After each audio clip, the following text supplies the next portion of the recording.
Buenos días a todas y a todos. Hoy continuaremos con el Foro Nacional El futuro de las elecciones en México, libertades y tecnología. Con el bloque número 2, elecciones transparentes en México. Iniciaremos con la mesa de debate, herramientas para garantizar el financiamiento y la fiscalización de los partidos políticos. En primer término, presentaré a la mesa que nos acompaña. María Juana Ramírez Ortega, directora de Programación Nacional de la Unidad Técnica de Fiscalización del Instituto Nacional Electoral. Un fuerte aplauso, por favor.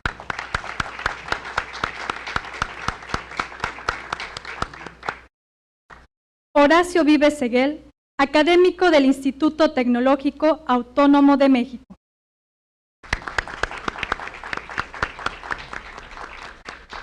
Nuestro moderador, Quintín Antardo Varganes Escandón, consejero electoral del OPLE Veracruz.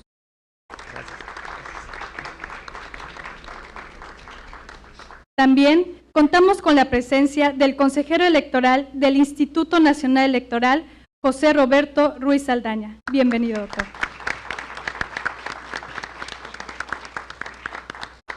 Roberto López Pérez, consejero electoral del OPLE Veracruz. Bienvenido.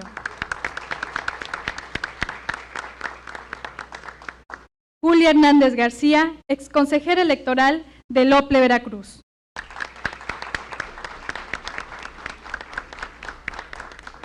Luis Alberto Martín Capistrán, director de la Facultad de Derecho y Ciencias Políticas de la Universidad Cristóbal Colón.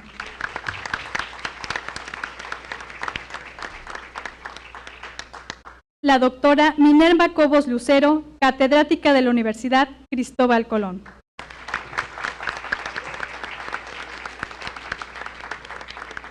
Ahora cedo el uso de la voz a nuestro moderador. Muchas gracias, buenos días a todas, a todos.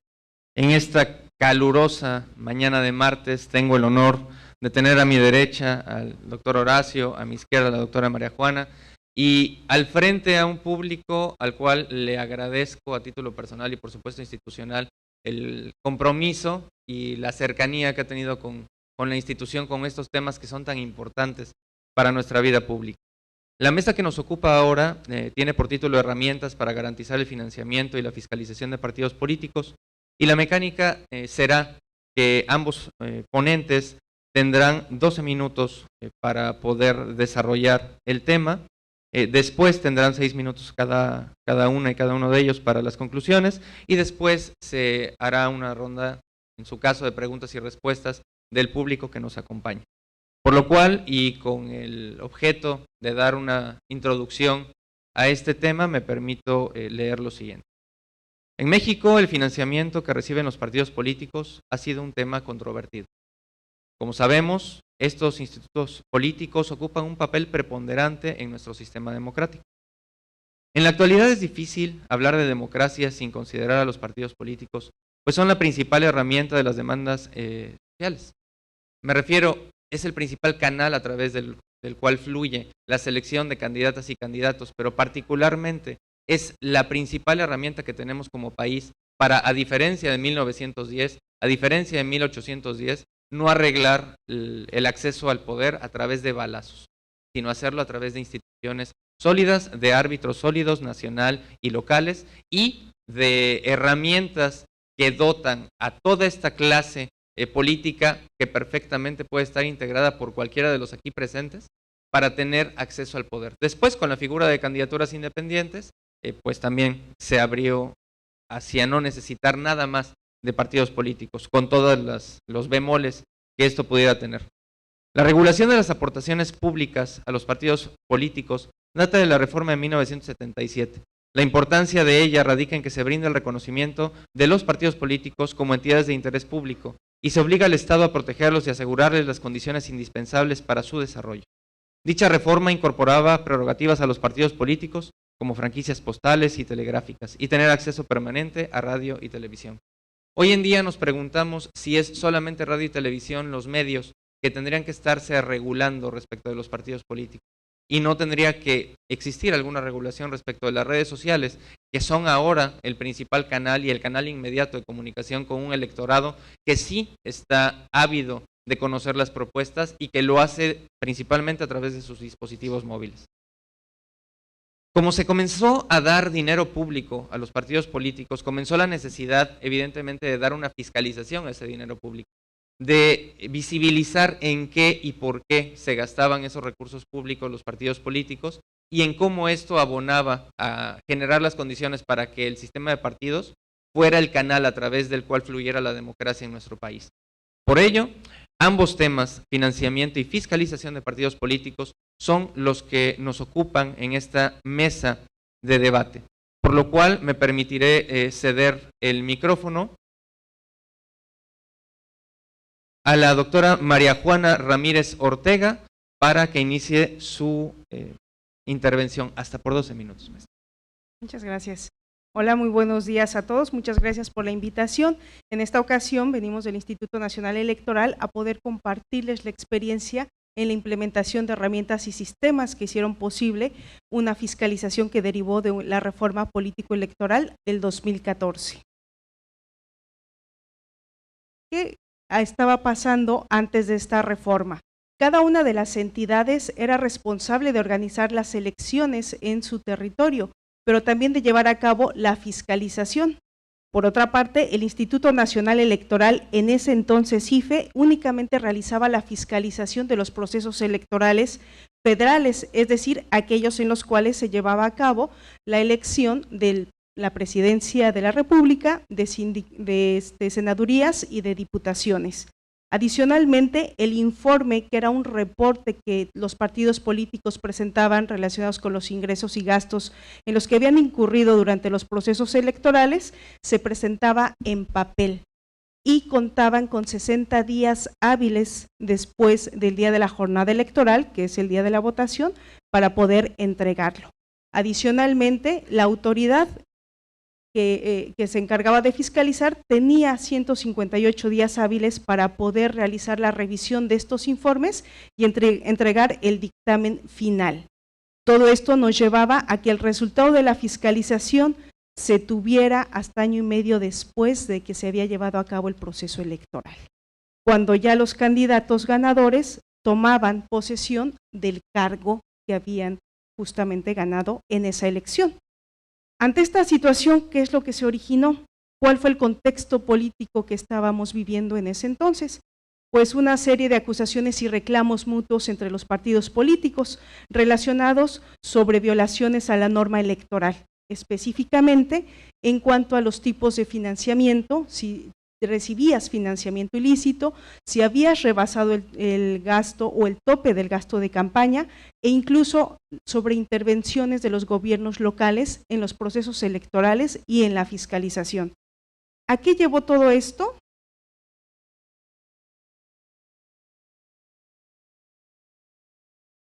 En el 2014 se hizo una reforma político-electoral por parte de los legisladores, creando al INE como única autoridad responsable de la fiscalización a nivel nacional. Es decir, ahora en lugar de llevar a cabo la fiscalización en cada entidad, existía un solo organismo responsable de ella, que iba a hacer la fiscalización de cada uno de los procesos electorales que se celebrara en el país. Adicionalmente, se establecieron como causales de nulidad el rebase del tope de gastos y el financiamiento ilícito. Todo esto hizo que una fiscalización que ya era presentada de forma tardía se tuviera que realizar de forma expedita, entregando los resultados de la misma antes de que los candidatos ganadores tomaran el cargo. ¿De qué hablábamos en cuanto a la fiscalización que generó esta reforma político-electoral? Pues ahora tenía que ser oportuna, es decir, realizarse durante las campañas y no hasta que finalizaran. Los sujetos obligados, entendiendo estos como partidos políticos o candidatos independientes, tenían que llevar el registro de sus operaciones en una contabilidad homogénea, pero tenía que ser ahora electrónica y en línea. Y adicionalmente teníamos, dentro de los que eran los principios, pues el de máxima publicidad, teníamos que hacer público la rendición de cuentas y el resultado de la fiscalización a través de transparencia. ¿Cuáles fueron los impactos específicos de esta reforma del 2014 en cuanto a la fiscalización? Al crear un solo organismo responsable de la misma, hubo un crecimiento exponencial de los sujetos a fiscalizar. Ya no era lo mismo fiscalizar únicamente a aquellos que contendían por cargos federales, ahora teníamos que revisar el de cada uno de las contiendas locales, incluyendo aquellas por gobernadores, presidentes municipales, diputados locales, regidurías, entre otros. También hubo una extensa distribución geográfica de los contendientes, ya no estaban solo situados en la Ciudad de México, sino que podían estar en Yucatán o en Baja California. También el hecho de que la fiscalización se convirtiera como insumo para dar la validez de una elección hizo que hubiera una reducción drástica en los plazos para poder entregar este resultado de la fiscalización. Pasamos de 210 días hábiles en que llevábamos todo este proceso a 40 días naturales, es decir, de ese año y medio a 1 mes y medio. Toda esta situación hizo que los legisladores conscientes, pues dentro de lo que eran las atribuciones del Instituto Nacional Electoral, otorgaran la posibilidad del desarrollo, administración y puesta en operación de un sistema de contabilidad en línea que permitiera que los sujetos obligados reportaran sus operaciones dentro de los 3 días siguientes a aquellas en que las llevaran a cabo. Es así como en la Ley General de Instituciones y Procedimientos Electorales, en el artículo 191, numeral 1, se establece esta atribución. Pero adicionalmente, aparte de que tuviéramos que tener esta atribución como instituto, también era necesario que dentro de la reforma existiera una disposición para obligar a los partidos políticos y a los candidatos independientes o aspirantes a usarla, sino qué caso tendría que tuviéramos una atribución y que tuviéramos una aplicación. Teníamos que tener también la obligación de los sujetos para efecto de utilizarla. Y eso se establece en la Ley General de Partidos Políticos, en el artículo 59, y en el Reglamento de Fiscalización, en el artículo 37. ¿Cuáles fueron estos sistemas? Como podemos ver, los impactos fueron grandes. La única forma de poder llevar a cabo la fiscalización con este cambio era automatizarla, porque antes se llevaba la presentación de la rendición de cuentas en papel y adicionalmente el instituto lo que hacía era acudir a las oficinas de los partidos políticos a revisar y extraer la información de forma física para amparar sus observaciones. Si hubiéramos hecho eso con los plazos tan cortos y con el universo, hubiera sido una tarea imposible de realizar. Es así como se crearon o implementaron a la fecha ya 9 aplicativos que apoyan el cumplimiento de las obligaciones de los sujetos obligados, pero también la atribución de la fiscalización del Instituto Nacional Electoral. El primero de ellos es el Sistema Nacional de Registro de Candidatos. ¿Para qué nos sirve este aplicativo? Justamente como su nombre lo dice, pues para registrar a los candidatos. ¿Qué pasó con esta reforma político-electoral? Pues que también nos dejó una dualidad de competencias. Si bien es cierto, por un lado teníamos a un instituto que era el único responsable de fiscalizar a nivel nacional, teníamos por otro lado a los organismos públicos locales que eran todavía o son todavía los encargados de organizar las elecciones. Ellos definen cuál es el calendario electoral, cuándo inicia una campaña y cuándo finaliza, cuáles son los cargos en contienda, cuáles son los topes de gastos, cuáles son los procedimientos o los candidatos que van a contender en cada una de estos procesos electorales. Derivado de esta situación, pues nosotros como fiscalizadores teníamos que conocer el universo y para eso teníamos que preguntarle a cada organismo local cuáles eran sus candidatos aprobados. Esta acción la realizamos por primera vez en 2014-2015, pero ¿saben qué nos pasó? Cuando les preguntábamos a cada organismo, nos retroalimentaban con información en Excel, en PDF, en Word, derivado de algunos aplicativos y era muy complicado poderle integrar. En ese primer proceso recuerdo que la información del universo a fiscalizar la tuvimos hasta que finalizó el proceso electoral. Para el siguiente ya no podía pasarnos lo mismo. Como instituto, el Consejo General mandató crear un aplicativo que concentrara toda esta información que iban aprobando todas las entidades en una sola base de datos que pudiera proveernos de información pronta para ejecutar las acciones de fiscalización. Y es así como nació este sistema. ¿Qué es lo que se hace? Por inicio, el Instituto Electoral, sea el INE o el OPLE, ingresa y configura estos plazos que comentábamos, estos topes, estos contendientes y estos candidatos. El partido político lo que hace es que ingresa a este sistema y postula cuáles van a ser esas personas que van a contender y los van a representar en este proceso electoral. Posteriormente, también los independientes ingresan y registran su solicitud y lo que es el INE o el OPLE termina aprobando estos candidatos. Con esta aprobación, de manera automática se genera el acceso a otro de los sistemas, que es aquel en el cual van a rendir cuentas. ¿Qué hace este Sistema Nacional de Candidatos? Pues nos provee del universo a fiscalizar. Gracias a este conocemos ya quiénes van a ser los que van a contender. Aceptan la notificación electrónica y adicionalmente nos proporcionan la información de capacidad económica que sirve para que en caso que después del proceso electoral sean acreedores a alguna sanción, pues tengamos elementos para poder determinar cuál es el monto. El segundo de los aplicativos es el Sistema Integral de Fiscalización y es el también llamado Sistema de Contabilidad. Es el que utilizan los partidos políticos para rendir cuentas y básicamente diríamos que está dividido en 3 apartados. Los principales, porque realmente son muchísimas las funcionalidades que ya tenemos implementadas. Una de ellas es el registro contable. Aquí los partidos y los candidatos independientes deben de proporcionarnos la información de sus ingresos y gastos dentro de los 3 días naturales siguientes a que hayan hecho el gasto, hayan pagado o hayan pactado el servicio. Aquí hay una lógica de origen-destino. ¿Cuál es el origen del recurso y cuál es el destino? También están obligados a que cada uno de estos registros se adjunte una evidencia. Para la evidencia puede ser en formato de PDF, puede ser video, puede ser audio, Excel. Todo con una capacidad de 600 megas, que más o menos será equivalente a poder adjuntar una película de mediana calidad de duración de 1 hora y media. Y finalmente, presentar un informe que es prellenado justamente con este resumen de operaciones que realizan los partidos políticos en el día a día y que es firmado de manera electrónica.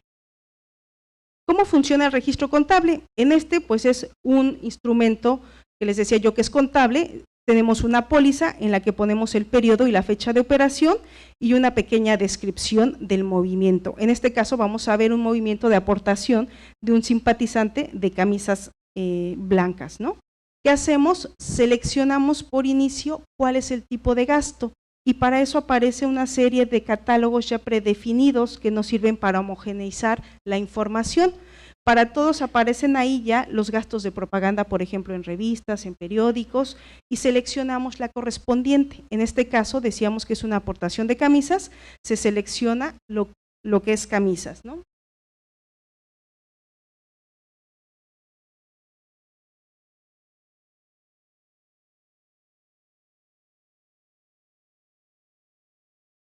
Aquí estamos, seleccionamos lo que es camisas y el monto del cual va a realizar esa aportación. Bajo este supuesto tenemos que son 19,000 pesos. Ya tenemos cuál es el destino del recurso. Fueron camisas para efectos de la propaganda. Ahora, dime cuál es el origen, es decir, de dónde provino este recurso. Ah, bueno, fue una aportación de un simpatizante. Vamos a nuestro catálogo también previamente existente, seleccionamos la aportación de simpatizante y colocamos la cantidad.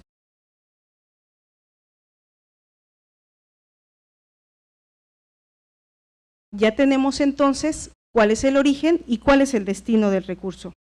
A continuación el sistema nos dice, bueno, ¿quién te hizo esa aportación? Ahora me tienes que decir específicamente nombre y apellido de la persona que te hizo la aportación.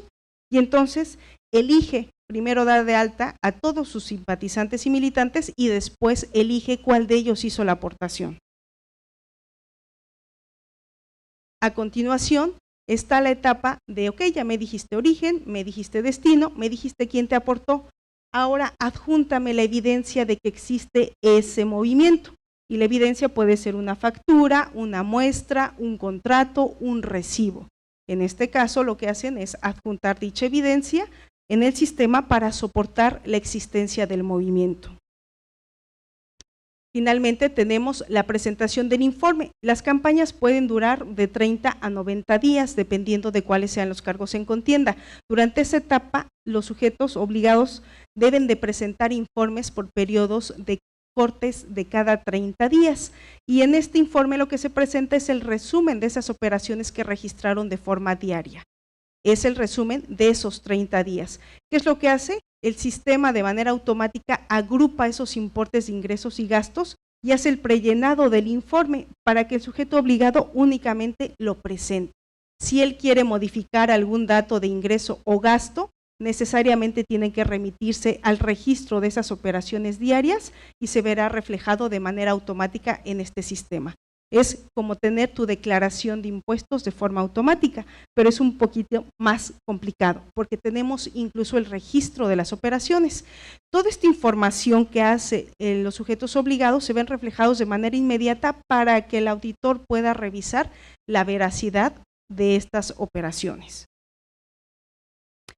Tenemos también un tercer elemento o sistema que habla de la transparencia y rendición de cuentas. Como decíamos, una de las prioridades del instituto es justamente poder compartir con los ciudadanos la información relacionada con lo que se refiere a los ingresos que reportan los sujetos obligados y también cuáles son los resultados de la fiscalización. Nos interesa tener informado al ciudadano para que éste ejerza un voto informado. Para efectos de esto contamos con un portal, el cual los invito a que puedan consultar, es fiscalizacion.ine.mx y en él publicamos de manera, pues digamos que en lenguaje ciudadano, toda esta información. Ustedes pueden darle seguimiento a cómo van los procesos electorales, pueden consultar información como ciudadanos, como lo hacen los investigadores, los analistas y los periodistas en general, para saber cómo está fluyendo el recurso durante los procesos electorales, en qué gastan cada uno de los actores políticos, quiénes les aportan los recursos, cuáles son sus proveedores, cuáles son los eventos que tienen programados. Son una serie de preguntas que ustedes pueden aclarar si consultan este portal. Existe desde la consulta individual hasta la consulta en donde ustedes pueden llegar a comparar incluso dos candidatos a la vez. Por ejemplo, en este caso podemos ver cómo se realiza el comparativo entre dos de los contendientes del proceso electoral anterior, Andrés Manuel López Obrador y Ricardo Anaya, y podemos visualizar en la misma pantalla cuáles eran los partidos políticos o figuras políticas que estaban representándolos, cuáles eran los importes de ingresos y gastos, cuántas operaciones registraron, cuántos eventos registrados, cuántos fueron los contratos que celebraron, quiénes fueron sus proveedores y quiénes fueron sus militantes, todo de forma paralela. Esta búsqueda la pueden hacer por cualquier candidato puntual. Tenemos información en este portal que va desde 2014-2015 hasta el último proceso electoral, el vigente. Es un portal que proporciona información totalmente en línea. Se hacen cortes diarios a las 2 de la mañana para que por ahí de las 7 de la mañana ya ustedes puedan consultar la información del día.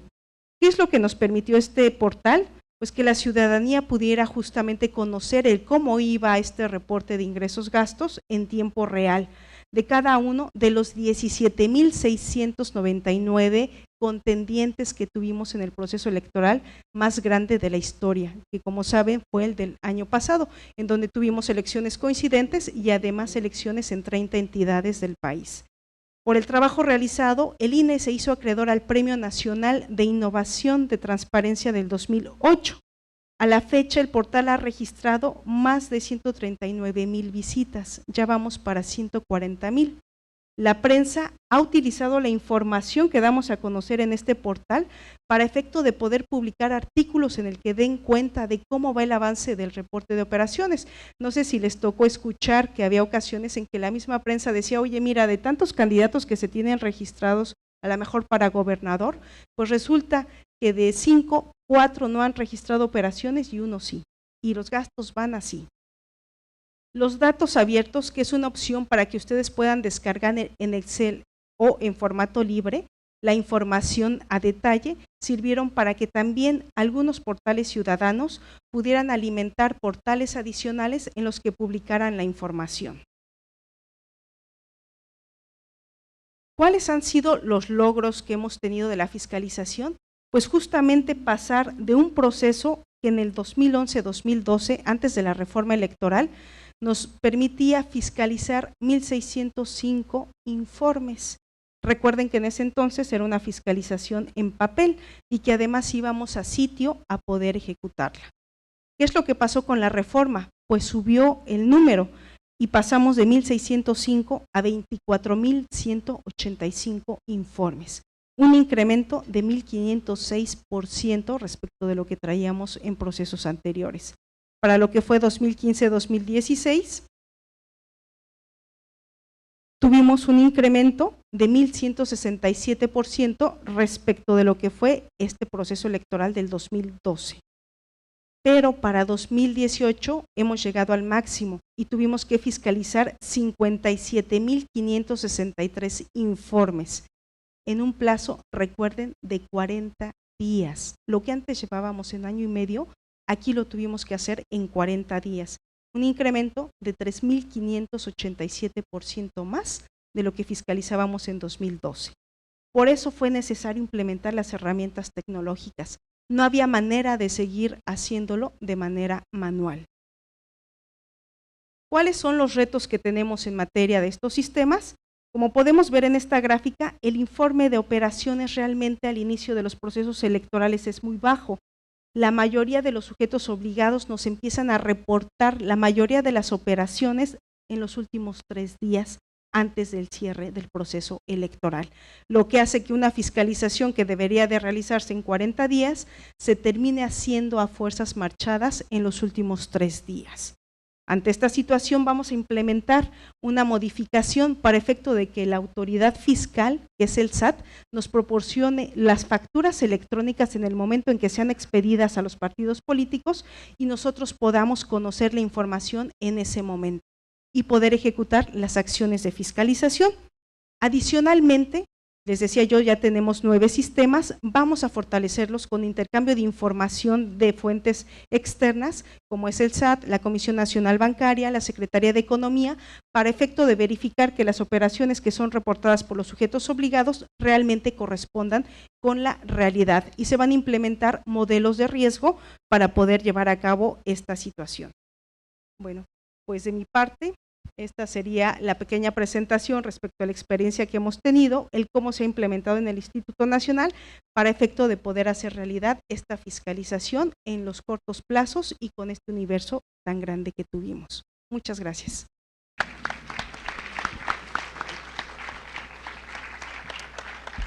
Muchas gracias a la doctora María Juana Ramírez Ortega. Ahora tiene el uso de la voz el doctor Horacio Vives Segel, hasta por 12 minutos. Muchas gracias, muy buen día. Pues antes que nada, muy agradecido de estar esta mañana en la Universidad de Alcorcón. Muchas gracias al OPLE veracruzano, a la delegación del INE aquí en el estado, la Fundación 500 años de la Veracruz y a los profesores, gracias a los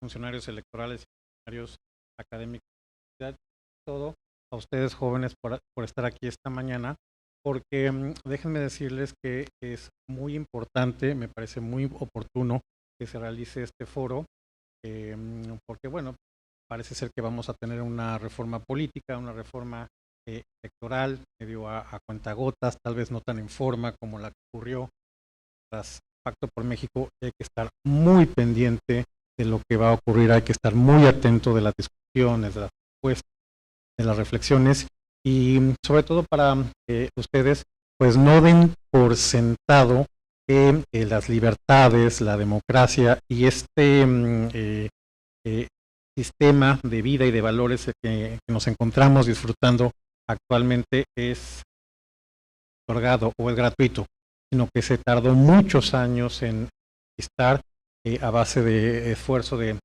mucha gente, de muchos acuerdos, de muchas negociaciones políticas, pero también de esfuerzos ciudadanos. Me da mucho gusto estar aquí. Muchas gracias, consejero de Varganes, por la hospitalidad. Bueno, no sé si pueda, ustedes van a... muy bien. Bueno, afortunadamente con la muy extensa y muy rica presentación de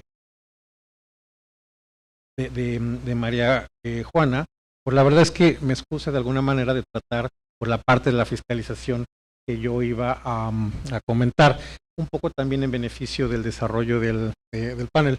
Bueno, nada más quiero hacer una mínima reflexión.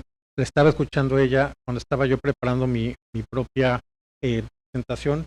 Pues yo tuve el gusto en su momento de ser asesor de el consejero Alonso Lujambio, asesor en ese momento del Instituto Federal Electoral, aquel año de 1996, que significa, por supuesto, un parteaguas en el proceso de fiscalización, porque como bien lo señalaba, pues antes de esa reforma, pues los informes que presentaban los partidos respecto al financiamiento público eran como una hojita para justificar un viaje, ¿no? Nada. Y a partir de ahí se empezó a construir todo un andamiaje en términos de reglamentos, obviamente no había, estaba el secreto bancario, en fin, había una serie de restricciones que se han ido reformando a lo largo del tiempo, y ya por supuesto estamos en el estado de cosa que nos hablaba Juana. Entonces creo que María Juana, entonces en ese sentido me parece muy importante valorar todo el esfuerzo que se ha hecho en términos de hacer una fiscalización robusta, una fiscalización transparente y una fiscalización que no sea odiosa con los partidos políticos, pero que les presente incentivos. Como politólogo siempre estoy hablando permanentemente de incentivos, los incentivos correctos para que gasten de manera adecuada los recursos que les damos entre todos, porque no olvidemos que se trata esencialmente de una cuestión de financiamiento público. Bueno, entonces me voy a brincar todo esto, ¿no? Dado que ya lo puso muy bien, y bueno, nada más dejo esto, que me parece interesante. Porque ¿de qué sirve la fiscalización? Pues bueno, ha servido justamente para, de alguna manera, casos que han sido icónicos en términos de mal uso o desvío de recursos, y aquí pues estoy señalando algunos de ellos, ¿no?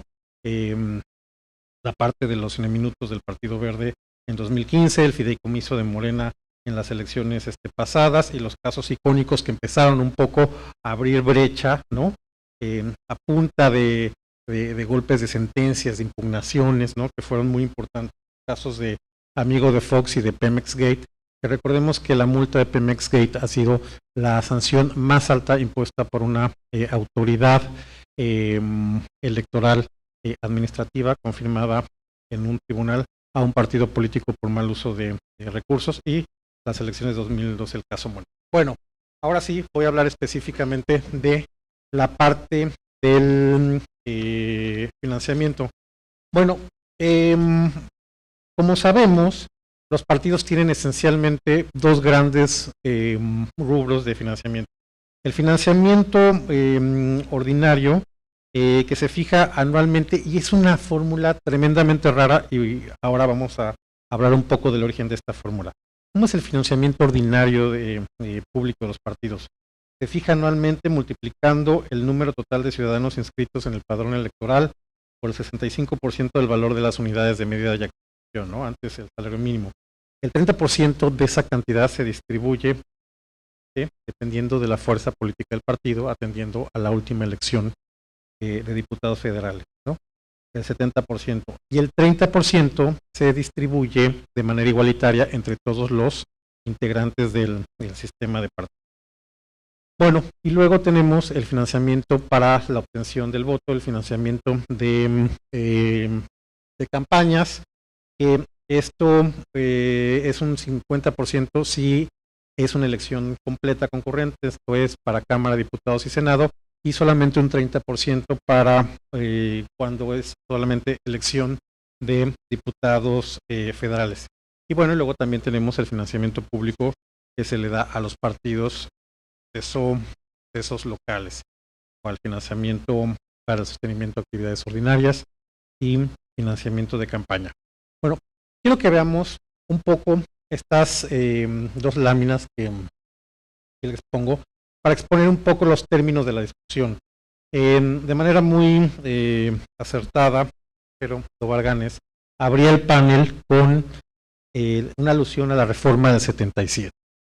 La reforma del 77 estableció que los partidos iban a ser entidades de interés público. Y a lo largo de distintas reformas electorales hemos entendido de manera distinta qué es esto de ser entidades de interés. ¿Qué es esto de que el Estado sostenga a sus partidos políticos?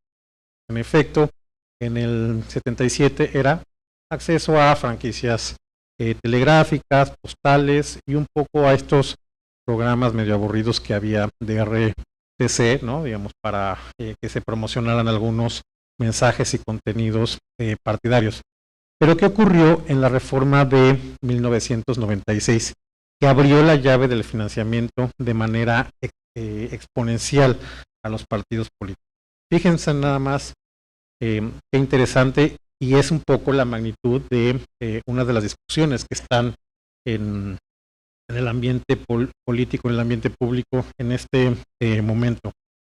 Para 1994, esta es la elección inmediata anterior a la reforma del 96, la bolsa de financiamiento público era de 201 millones de pesos. Con la reforma del 96, esto se multiplicó 10 veces. Estamos hablando que se fue del 94 al 97, de un proceso electoral a otro, cruzando por la reforma del 96, de 201 millones de pesos a 2.111 millones de pesos. Pros y contras de esto, que sin duda alguna abrió muchísimo la bolsa de recursos para los partidos políticos, pero permitió que los partidos políticos pudieran competir en condiciones más equitativas. Recordemos que la elección de 94, de la cual ya pasan 25 años, resultó electo Ernesto Zedillo, una elección, dicho por el propio presidente electo en ese momento, una elección legal, pero una elección profundamente inequitativa. ¿Por qué? Porque en números cerrados, el candidato del PRI se gastó aproximadamente el 80% del financiamiento público, tuvo acceso más o menos como el 80% de espacios de radio y de televisión, esto es, propaganda electoral, en una época donde no había redes sociales. Entonces fue una elección profundamente inequitativa. Virtudes de la reforma del 96 permitió que los partidos pudieran competir, particularmente el PRD, en condiciones de mayor equidad. Y el resultado fue que en 97, por primera vez, tuvimos gobiernos divididos. El PRI perdió la mayoría simple, mayoría absoluta, para reformar por sí solo leyes y aprobar leyes en la Cámara de Diputados, y eso requirió de otro partido político porque ya habían avanzado y era mucho más plural el país. Y además, desde 1997 y hasta hace unos meses, el PRD conquistó la Ciudad de México, ¿no? Cuando ya se pudieron hacer elecciones para jefe de gobierno en la Ciudad de México. Entonces, veamos el impacto de esto. Estamos hablando de que ¿cuál fue la ventaja también de esta reforma? Que puso los recursos sobre la mesa, recursos que ya se pudieron fiscalizar. Ya no se trataba de la obtención de recursos en lo oscurito, en algo que había sido tradicional durante muchas décadas, de que en esta cosa de fronteras porosas y ambiguas entre el partido, el gobierno, el Estado, ¿no? Digamos, esta transferencia opaca de recursos, de alguna manera termina, no estoy diciendo que haya sido erradicada por completo, pero ya pone sobre la mesa recursos que son claramente fiscalizables y condiciones de competencia más equitativas.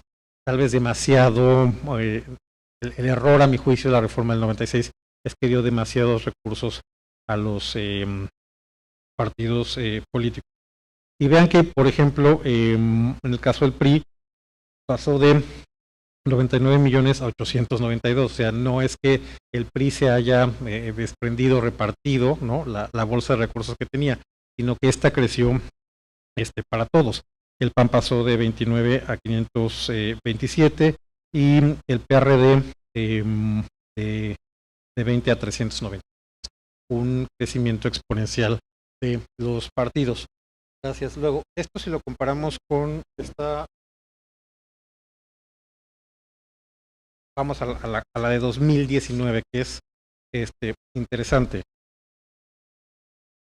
Pasó, digamos, el financiamiento público de 1997 a 2019 de 2.100 millones de pesos a 4.900, casi 5.000 millones de pesos. No es un crecimiento tan grande considerando el cambio de 94 a 97. Pero fíjense ahora qué interesante que el partido que recibe la mayor cantidad de financiamiento, 1.228 millones de pesos, 1 de cada 3 pesos de financiamiento público, es precisamente el que está proponiendo una disminución en el financiamiento público.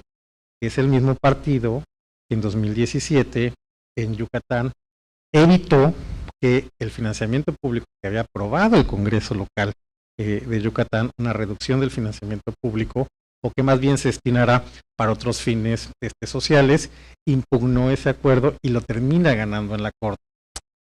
A lo que voy, lo que quiero decir es que como ahora los astros se acomodan en favor del nuevo partido en el gobierno, que es el que tiene más financiamiento, además los instrumentos del gobierno federal y de muchos gobiernos locales, pues ahora es muy fácil decir, vamos a recortar el financiamiento a los partidos. Y además sin un criterio muy claro, o sea, sencillamente el 50%, y por qué no el 70% o por qué no el 20%, ¿no? Digamos, no hay una claridad como las estancias infantiles, recortes el presupuesto a la mitad. ¿Cuál es la lógica de hacer eso? Pues francamente ninguna.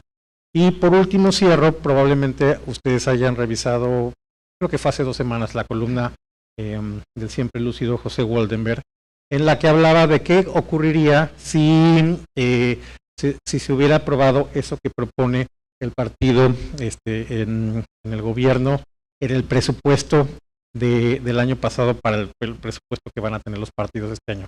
Pues que sencillamente las principales oposiciones perderían el 50 o el 60% de su financiamiento público, y con toda la reducción a la que sería sometido también Morena, pues tendría un 89-90% más de financiamiento. Reflexión final. Suena muy raro juntar en una sola oración partidos políticos con bien, ¿no? Considerando el desprestigio que tienen los partidos en la actualidad. Pero no hay que olvidar, señalaba Canet, los partidos políticos son el instrumento fundamental para el funcionamiento de la democracia. Y aunque no lo queramos ver así, los partidos políticos son bienes públicos. Los partidos políticos producen gobiernos. Los partidos políticos producen parlamentos. Alguien tiene que erigir esos bienes públicos.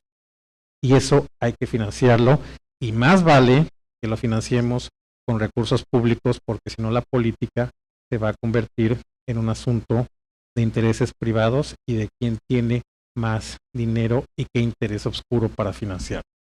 Muchas gracias.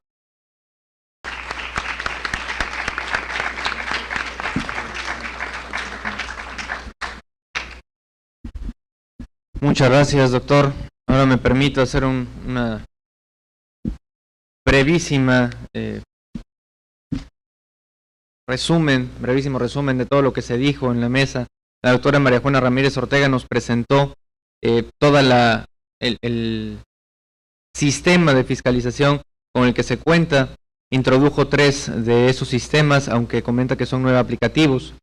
Señala que en el año de 1996 se hacía a mano, a papel, toda la fiscalización, y se tenían 1.605 informes en 200 días hábiles, cuando en 2014 se tuvieron 24.185 informes ya en el formato digital en tan solo 40 días naturales, y ahora en 2018 tuvimos 57.563 informes.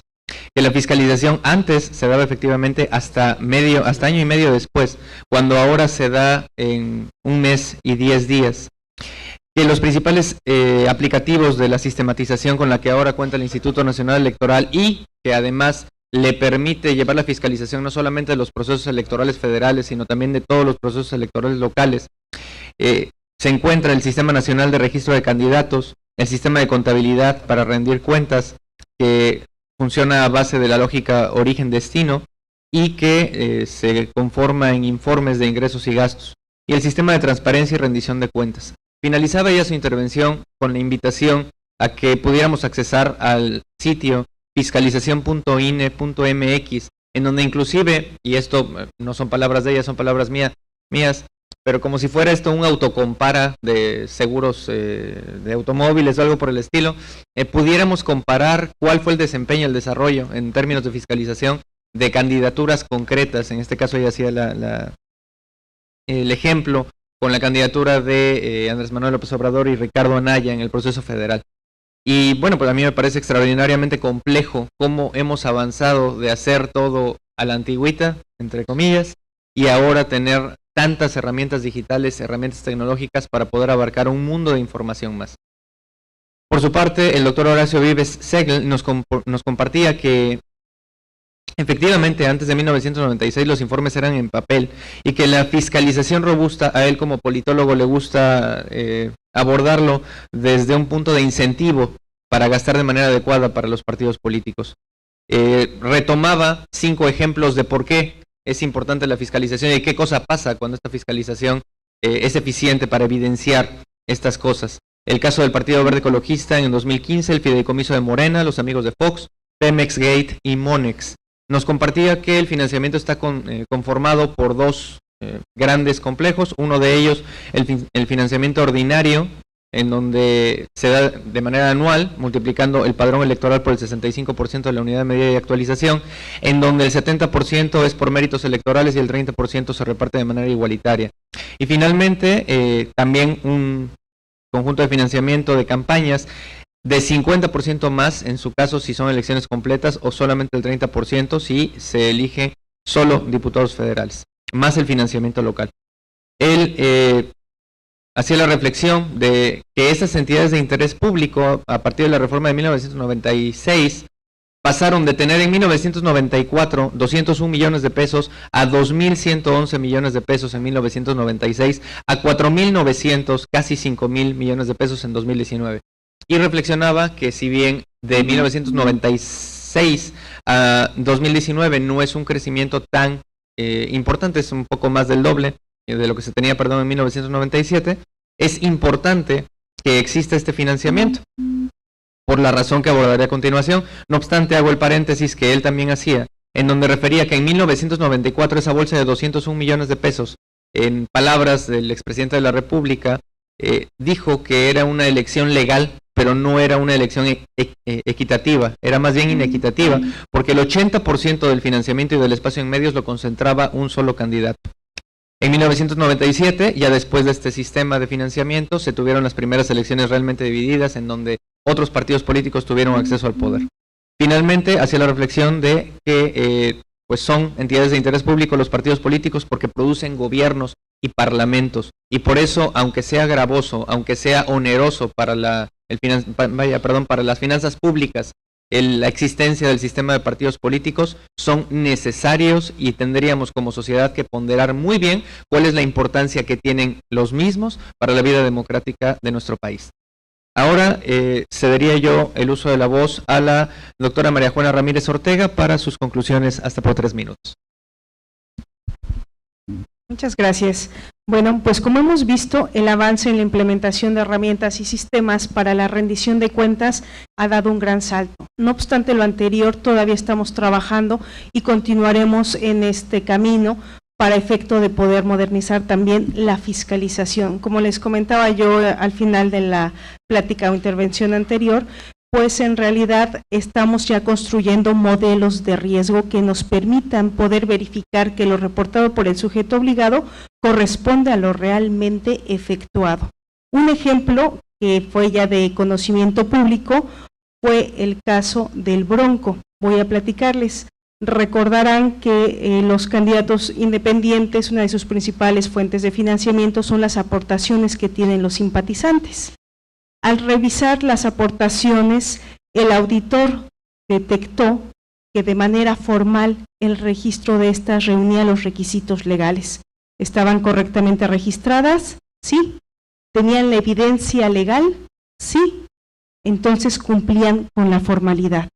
¿Pero qué le llamó la atención? Que eran muchas aportaciones por una misma cantidad. y se decidió ahondar en cuál era el origen de ese recurso. ¿Qué se hizo? Se solicitó información al Servicio de Administración Tributaria y en un 80% de los casos de esos aportantes se identificó que no tenían la capacidad económica para estar aportando esa cifra a ese candidato. ¿Qué es lo que sucedió? Que detrás de esta aportación, coincidentemente al solicitar a la Comisión Nacional Bancaria la información de los estados de cuenta de estos aportantes, se identificaron aportaciones de empresas que era por la misma cantidad que la persona física había aportado a este candidato. Una de las aportaciones prohibidas justamente es recibir dinero de empresas. ¿Por qué? Porque queremos evitar la existencia de favores hacia esos candidatos. Yo te apoyo durante tu campaña, tú me apoyas cuando ya tengas ese cargo, a fin de que podamos celebrar contratos. Entonces, realmente todos estos sistemas, toda esta información está trabajando para encontrar hallazgos de esta índole. Entonces, seguimos todavía trabajando en modernizaciones e implementando cosas cada uno de los años y procesos electorales. Muchas gracias.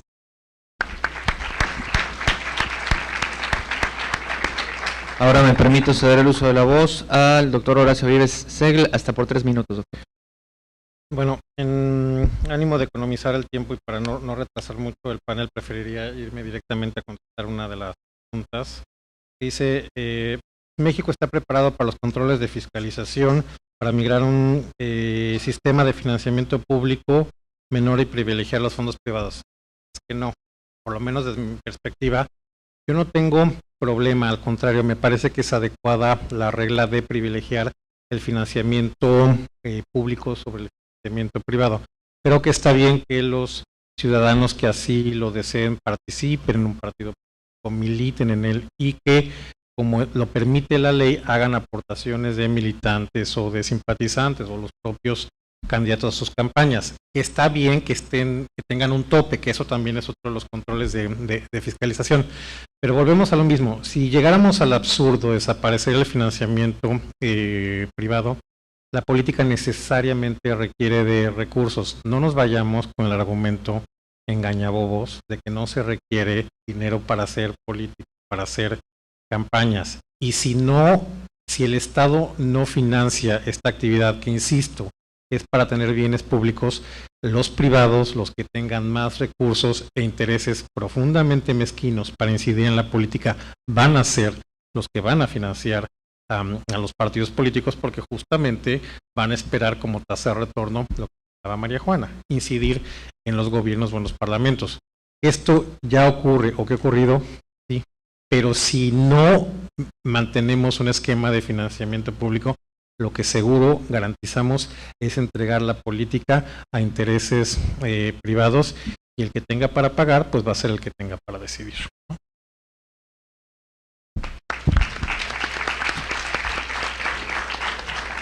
Pues ya me ganó, doctor. Efectivamente pasábamos.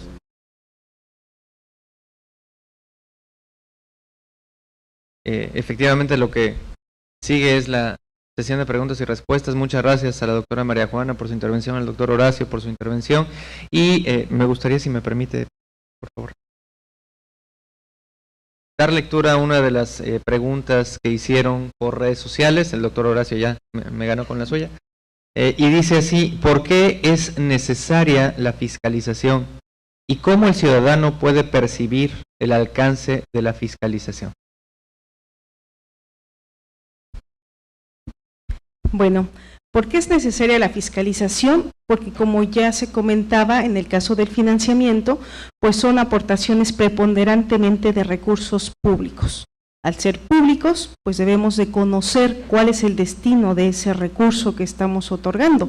Pero adicionalmente, aunque tuvieran financiamiento privado o por el financiamiento privado, estamos obligados a fiscalizar nosotros cada recurso que obtengan, porque son entes de interés público también. Cada recurso que se tenga nos deben de decir cuál fue el origen y cuál fue el destino. En el caso de los ingresos, que provienen de fuentes lícitas y que no tienen aportaciones prohibidas, y en el caso de los gastos, que estos sean ejercidos o aplicados en conceptos legalmente establecidos.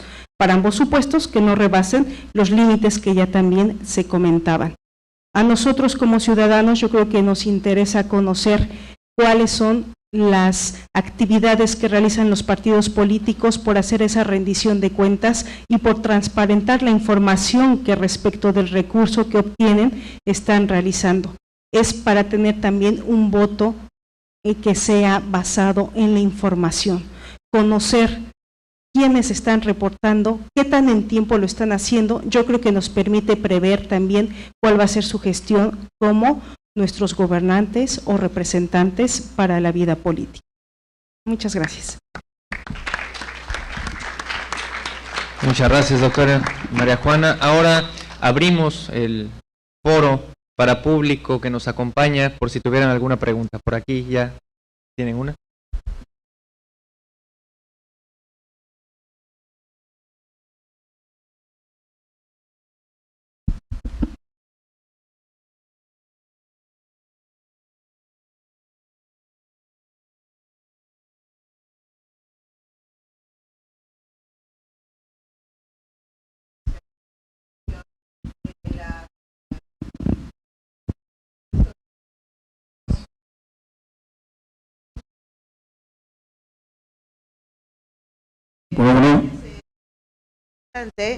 Gracias, perdón.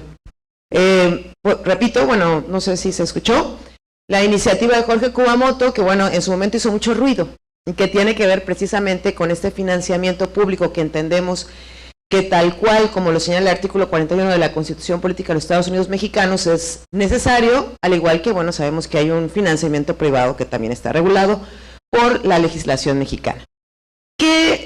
¿Cuál es su opinión con respecto a esto?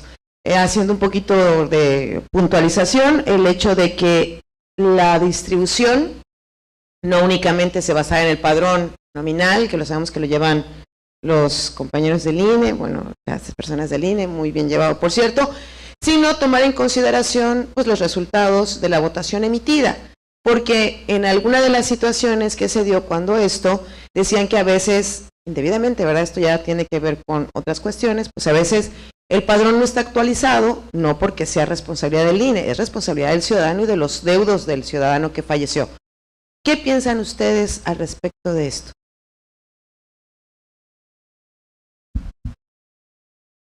Bueno, pues es una pregunta muy pertinente, que tiene varios componentes.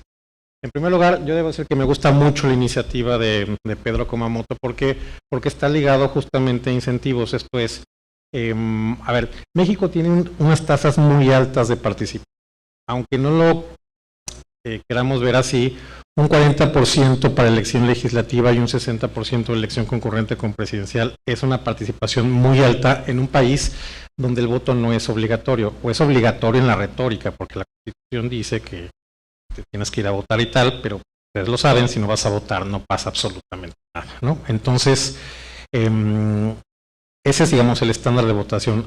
Ahora bien, creo que si lo ligamos directamente al voto efectivo, al voto positivo por un partido político, pues los partidos tendrían más incentivos para hacer campañas atractivas y que los ciudadanos vayan a votar. ¿De dónde sale todo esto? De un enorme despropósito que es justamente la reforma de 96. La verdad es que bien no lo sabemos, pero por ahí hay un artículo de Luis Carlos Ugalde en Nexos que habla de dónde sale la fórmula del financiamiento público a los partidos del año 96, que tiene que ver con los 892 millones de pesos que tenía que tener el PRI sobre la mesa para gastar en financiamiento ordinario, y que además recordemos que en esa época se daba exactamente lo mismo para financiamiento de campaña. Entonces podías llegar a absurdos como no tener elecciones de senador, no tener elecciones presidenciales, sino solo de diputados, y recibir la misma cantidad de financiamiento para campaña que de financiamiento ordinario. Y entonces inventaron unas fórmulas rarísimas, que si el costo mínimo de campaña por el número de días que duraba la campaña, por el número de bloques parlamentarios, o sea, una cosa que era un delirio para llegar a una cifra ficticia. Bueno, ahorita está un poquito más ordenada, ¿no? Que tiene que ver con este 65% del padrón electoral. Y en lo que sí no coincido es que yo creo que el padrón electoral del INE está actualizadísimo. No puede haber cosa más actualizada y más confiable que el padrón del INE. Entonces, también ojo con aquello de que el padrón electoral ya no pertenezca al INE y pues tratar de llevarlo otra vez, la función registral de la gobernación dentro de los temas que se están discutiendo en la reforma política electoral. Ahí mi comentario, pero sí, soy muy apoyo entusiastamente la propuesta de Pedro Kumamoto.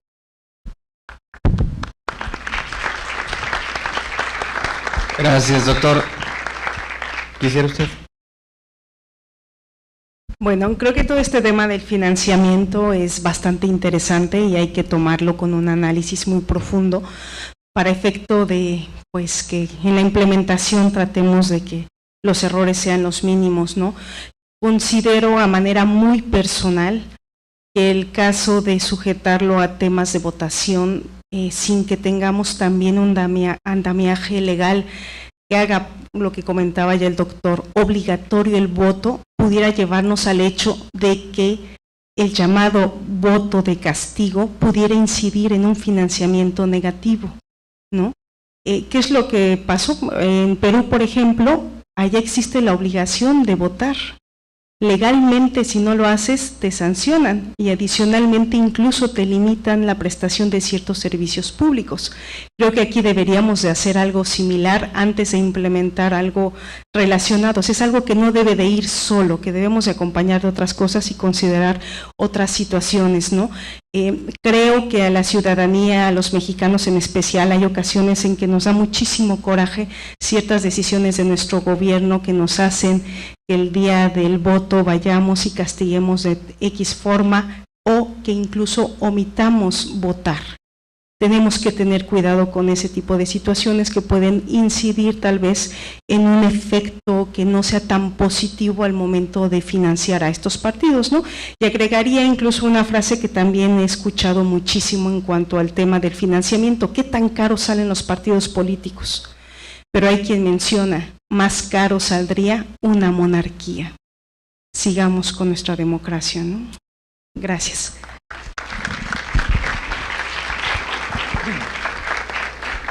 Muchas gracias, doctora. Fíjese qué curioso, yo opino exactamente igual respecto del tema de los soples.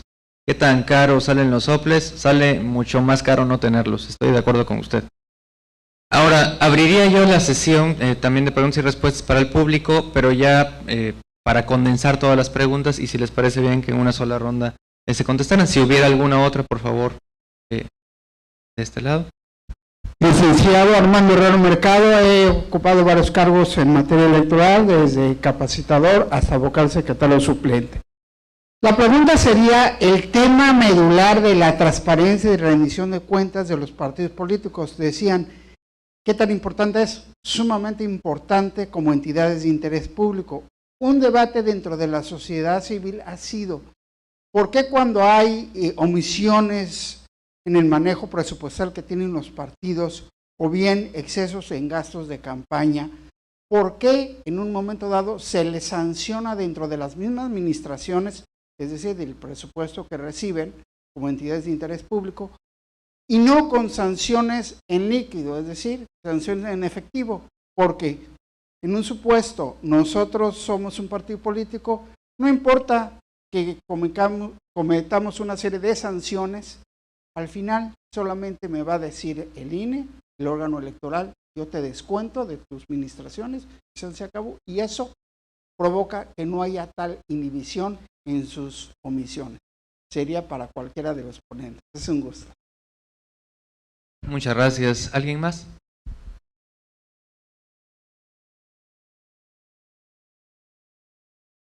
Abonaría yo, si no hay otra intervención, entonces otra pregunta de redes sociales y que dice así: licenciada María, ¿por qué los estados no tienen un portal así? ¿Se puede unificar? Y bueno, pues con eso entonces cedería el micrófono a los ponentes. Gracias. Bueno, para empezar, respecto del tema de las sanciones, en efecto es algo que se va sobre la administración, que son los recursos que obtienen los partidos políticos, y muchas ocasiones es porque tal vez un castigo de liquidez no alcanzaría a cubrir el monto de las sanciones, ¿no? Es algo que incluso se tiene que programar de diferentes o futuras administraciones.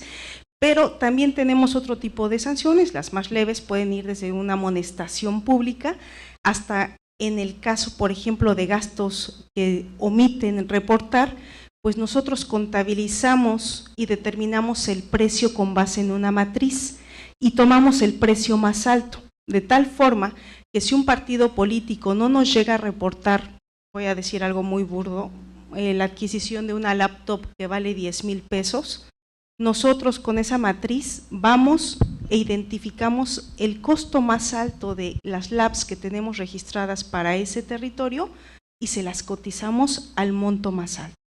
Si yo veo que tiene 20,000 pesos, se la voy a cotizar a 20,000 pesos, no a los 10,000 que tal vez le costó. Es como un tipo de sanción y podrán decir, bueno, ¿y eso en qué le incide? Pues en el acercamiento a rebasar los gastos de campaña. Y recordemos que los gastos, el rebasar los gastos de los topes a partir de la reforma político-electoral del 2014 es un motivo para invalidar la elección, ¿no? Entonces, sí se están buscando mecanismos, coincido, creo que hay ocasiones en que la cuestión tal vez de liquidez sí debemos de cuidarla, pero tal vez busquemos un poquito mecanismos más que incidan en cosas que les duele a los partidos, como es el cotizar más alto un servicio que no es reportado. Me lo reportas, te respeto lo que pactaste. No me lo reportas, te voy a buscar la cotización más alta de lo que yo tenga registrado. En cuanto a la segunda pregunta, sí, si podrían unificarse los portales, sí estamos buscando incluso el poder proveer a cada una de las entidades con accesos a portales y a información que puedan utilizar ellos para publicar o replicar, así como le han hecho algunas organizaciones ciudadanas, también esta información para cada uno de sus procesos electorales e incluso los organismos públicos locales tengan, si gustan ustedes verlos, en donde comparamos incluso por rubros en qué están gastando los candidatos, quiénes gastan más en internet, quiénes gastan más en espectaculares o en qué estrategias están utilizando para poder dar a conocer sus ideas.